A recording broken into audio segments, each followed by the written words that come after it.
Estaba viendo el fin de semana, pasando los canales de noticias y veo a un Majul que me preocupó, un Luis Majul que me generó preocupación, pues lo vi exaltadísimo, enojadísimo, tratando de ser irónico, pero me preocupó su situación, ¿sí? ¿De qué estaba hablando? Que a fin de cuentas lo que podría explicar ese estado de aceleración, de malestar que se le advertía. Bueno, estaba hablando de un discurso que dio Máximo Kirchner en el microestadio de Atlanta, para que se entienda, no en el estadio de River Plate, en el microestadio de Atlanta, que fue un acto en el que se reunió militancia, ¿no? Militancia de distintas agrupaciones, haciendo eje fundamentalmente allí en Lanús. Lo vi a De Petri, por ejemplo, lo vi a Julián Álvarez, que estaba allí. Imitemos el ejemplo, se llamó el acto, era para reivindicar la figura de Néstor Kirchner. Estuvo muy interesante el Máximo que yo vi, el Máximo Kirchner que vi, primero porque habló mucho, y uno siempre lo contrasta con aquel Máximo Kirchner que irrumpió en un acto en Argentinos Juniors, hace ya unos años, 7, ponele, y al que le costaba la situación de pararse frente a un auditorio tan masivo. Bueno, el tiempo ha pasado y Máximo Kirchner no solamente está allí hoy arriba de un escenario bien plantado, sino que ha adoptado una forma pedagógica de hacer discursos, de hacer política, que contrasta con casi, yo diría, la gran mayoría de los otros y de las otras que se dedican a la política. No estoy diciendo que sea ni mejor ni peor, estoy diciendo que tiene un estilo propio y que ese estilo es un estilo no habitual para la política. Es como si los redondos o los redonditos de Ricota hubieran llegado a la política, ¿no? Una cosa así. A mí siempre me pareció que en algún momento esto iba a decantar en algo. Estamos hablando nada más y nada menos que del presidente de la bancada del Frente de Todos, y de un discurso con algunas definiciones que son muy interesantes porque no han sido formuladas así, no han sido formuladas de este modo. Creo que también el arte de hacer política es el arte de comunicar. Creo que también a todo esto le hacen falta plataformas. De eso no hay, pero pareciera que cuando habla Máximo Kirchner, lo que sí hay es lo que habitualmente falta, y es política. Hay mucha política en ese discurso. Mire, nosotros cortamos algunos audios, los compartimos, porque bueno, ustedes saben, ¿no? Estas cosas solamente se difunden o se difunden un poquito para ser castigadas, con lo cual es difícil a veces tener el contexto o la frase completa, ¿no?, de lo que se dice, o el argumento desarrollado. Están hechas para ser castigadas estas intervenciones. Así que bueno, las rescatamos un poquito. Ese es un trabajo que ha hecho Gaby Presta, y yo las quería compartir con ustedes. Sobre todo, son 4 cortes. El primero es donde el Máximo Kirchner, allí en Lanús, imitemos el ejemplo, se llamó el acto, era para evocar la figura de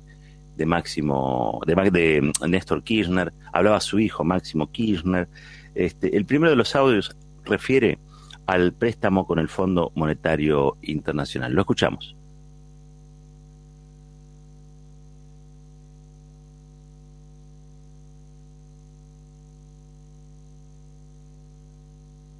Miren lo que habrá sido de inepto en el gobierno, que le dieron 44.000 millones de dólares y perdió la elección.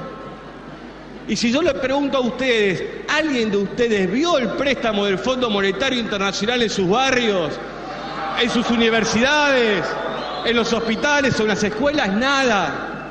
Se esfumó, dilapidó plata prestada.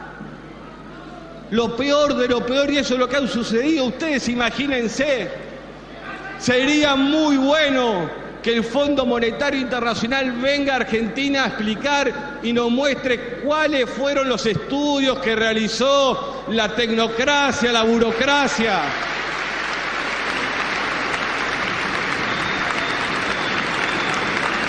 Porque estamos dispuestos a escuchar,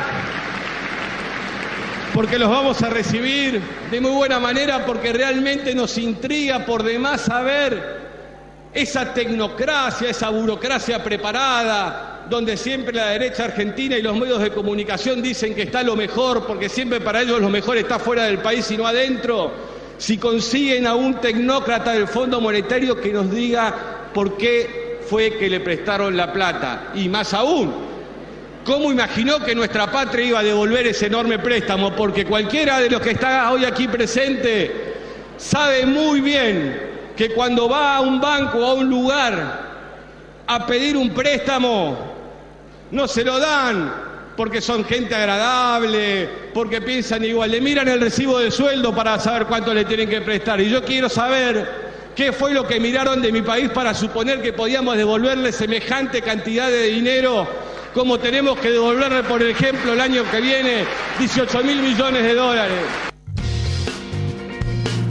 Este es el primero de los cortes y habla sobre el Fondo Monetario Internacional. Esto es una definición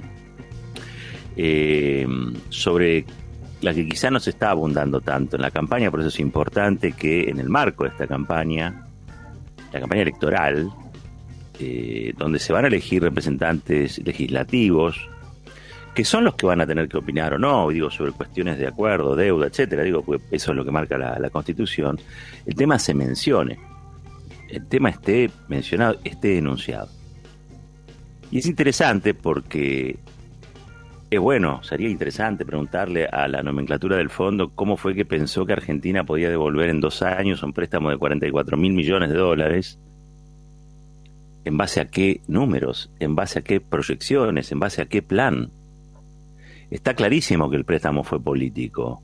Fue para que Mauricio Macri ganara las elecciones, pero Macri no las ganó. Y entonces hay que leer todo esto como un castigo al pueblo que desobedeció, que no se subordinó a lo que el Fondo Monetario quería. De ese modo hay que leerlo. A ver, está hablando el hijo del presidente que le pagó la deuda total al Fondo Monetario Internacional, cosa que reivindicó. Dice, es increíble, hablan mal del que pagó la deuda y hablan bien o cubren al que nos endeudó hasta la coronilla, como Mauricio Macri. Es verdad, cuando uno se va a fijar a la historia, fue Néstor Kirchner el que pagó la deuda total, con lo cual se sacó al FMI de encima y pudo hacer una política un poquito más heterodoxa y flexible que lo que aconseja el Fondo Monetario Internacional. Traducido, se pudieron hacer más cloacas. Traducido, se pudo hacer más agua corriente. Traducido, se pudieron levantar universidades en el conurbano. Traducido, se pudo dar aumentos salariales a jubilados y jubiladas e integrar al sistema jubilatorio gente que no tenía absolutamente ningún tipo de ingreso para la vejez. Todo eso se pudo hacer, entre otras cosas, porque Argentina se desmarcó del Fondo Monetario Internacional, de sus políticas restrictivas. Hoy se está negociando con mucha valentía. Lo escuché también al ministro de Economía, a Martín Guzmán, y dice cosas muy parecidas. Lo dice de otro modo. Bueno, y estos son los famosos matices, ¿no?, que hay al interior de la coalición de gobierno, que es el Frente de Todos. Algunos tienen más tribuna, otros tienen quizá tribunas distintas, vamos a decirlo así. Pero Martín Guzmán no dice algo muy diferente. Lo que sí creo que Máximo Kirchner hace el eje en que, no sea que por pagar la deuda generemos mayor preocupación o mayor hambre en nuestro pueblo. La gente votó que la saquemos de esa situación en la que Macri la había dejado, dice también Máximo Kirchner. Habló sobre la oposición, la calificó de destituyente. Vamos a escuchar ese audio.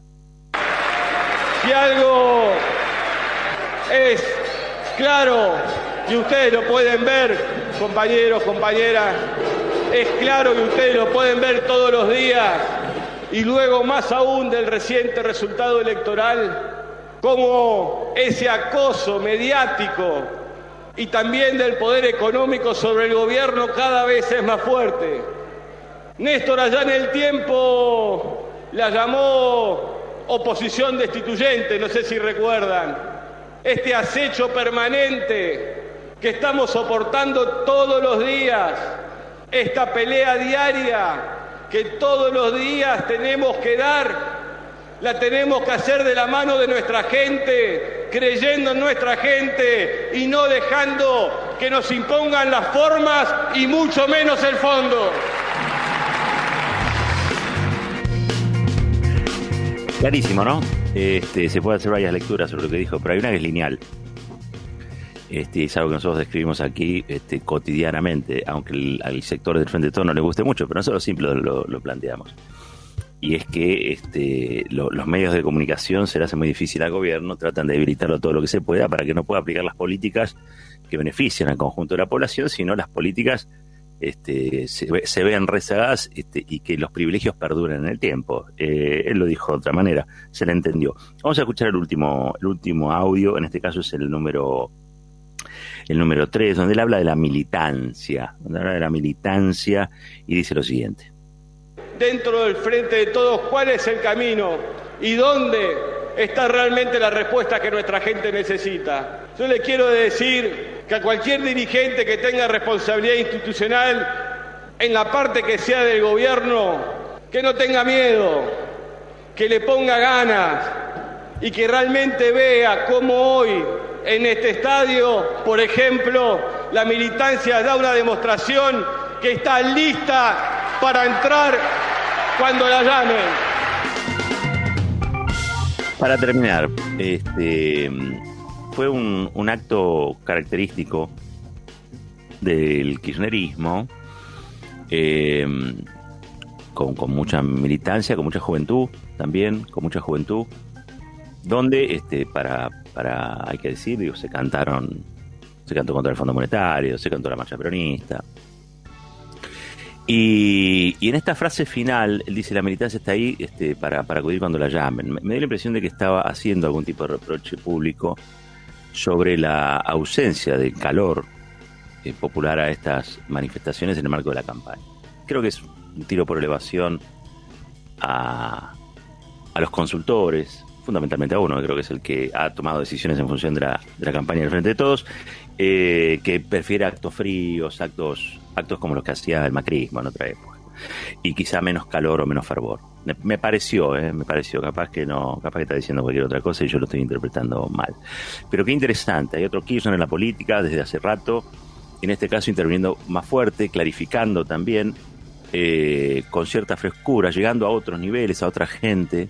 En un momento pensé que iba a empezar a hablar de la casta política, casi me asusto, me agarré de la madera de lo que estaba escuchando. Pero bueno, ahora entiendo por qué Majul estaba tan enojado, y por qué estaba tan nervioso, y por qué estaba tan, ¿cómo decirlo?, fuera de sí. Hay cosas que parece que nadie puede decir, ni siquiera un Kirchner, pero una vez que se dicen, empiezan a pasar cosas. Y creo que mucho de lo que dijo Martín Guzmán después con Varoufakis en CCK tuvo que ver con este acto. 18 minutos pasaron de las 10.